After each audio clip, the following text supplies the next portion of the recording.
Hi, I'm Lewis. I'm a second year BA Music and Audio Production student. We have arrived at the Sonic Arts Research Centre. Let's go have a look around. So we're going to head into the Sonic Lab now. It's got 363 level surround sound.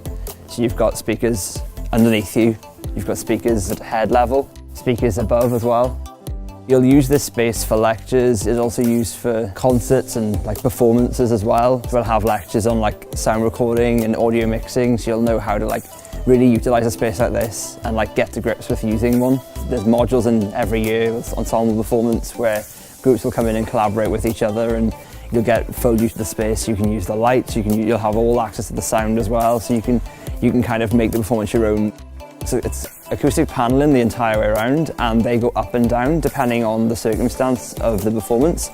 If you wanted a dry recording of something, you can bring them down, or if you wanted a good bit of reverb, it does give that as well when you take them up. So we're out of the Sonic Lab and we're going to head to the control room. Student card, very handy. This is where all the technicians are, all the gear that's housed in the department. You can grab it from the storeroom here. You just book online and then you'll be able to get that access to as well. You've got complete access to the Sonic Lab. You can see through there. It's a soundproof window. You may have tutorials in this room, so it'll be one-to-ones or small groups where you'll be showing everyone what you've worked on over the semester and trying to get feedback from lecturers. It's a very homely atmosphere. The sofas are really well used. If you've got an hour gap, then you can sit and chat, grab lunch as well, because you're not allowed any food in the lab or anywhere in the building. So we're going to head downstairs to some of the studios. So you'll need the student card to access any floor in this building. It lets you into most areas there as well. There is an online booking process. Once you've booked the room, you'll get access to the key in the key box, which is just down around the corner.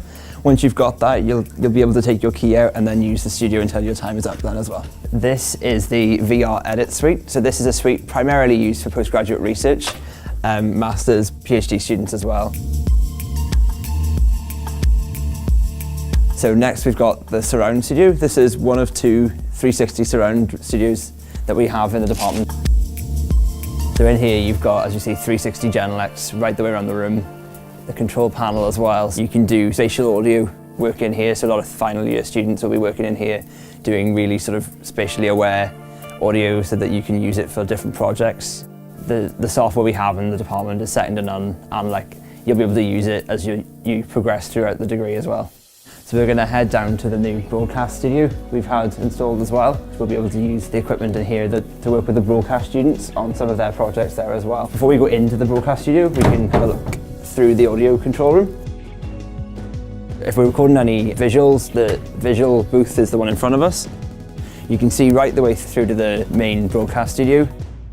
And then you've got all the equipment down in here as well for all the sound editing and any recording you'd need to do. This room houses some of the Queen's Radio shows. If broadcast students are doing that, we'll also be working in here as audio students, doing some sound work for them as well. So in here is the broadcast studio. So we have BBC standard equipment.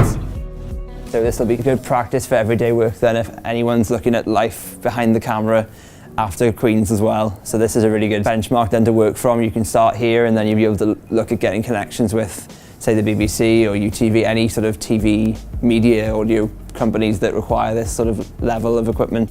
This is more where we'll be doing some simple editing, some more multi-track mixes if you're working on any sounds, these kind of things. This will be Studio 1. One of 3 studios we have here as well.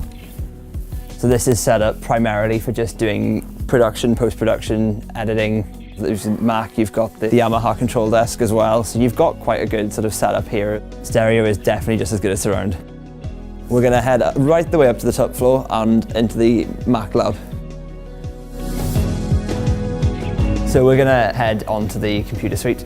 It's the Mac lab. So you've got a couple of editing suites for postgraduate students up here as well, so it's a very community feel. You get different type of students. A lot of them work as TAs as well, so you'll get to know a lot of the researchers and the PhD students. This is the Mac editing suite. We've just had brand new 46 Macs installed as well. Top of the range equipment in here, so you can do a lot of your editing up here as well if the studios aren't free. You've also then got a lot of lectures that happen in here, so you've got screens around the room so that the lecturers can kind of show you wherever you're sat. Then there's no need to sort of sit behind the lecturer at a desk. In terms of some of the tech modules, you get the Introduction to Sound Synthesis module here. You've got a few that are how to do like recording, how to mix things, listening tasks. So you have to get in different recordings and saying how they're different, how they're similar. So we'll head back down to the front door. Some of the lecturers have got offices up here as well, so you kind of get to know where everyone is. So here we are back in the main entrance. These are like sort of the main areas that we kind of work in throughout the 3 years of the degree. It's a really good example of what we have to offer at Queen's.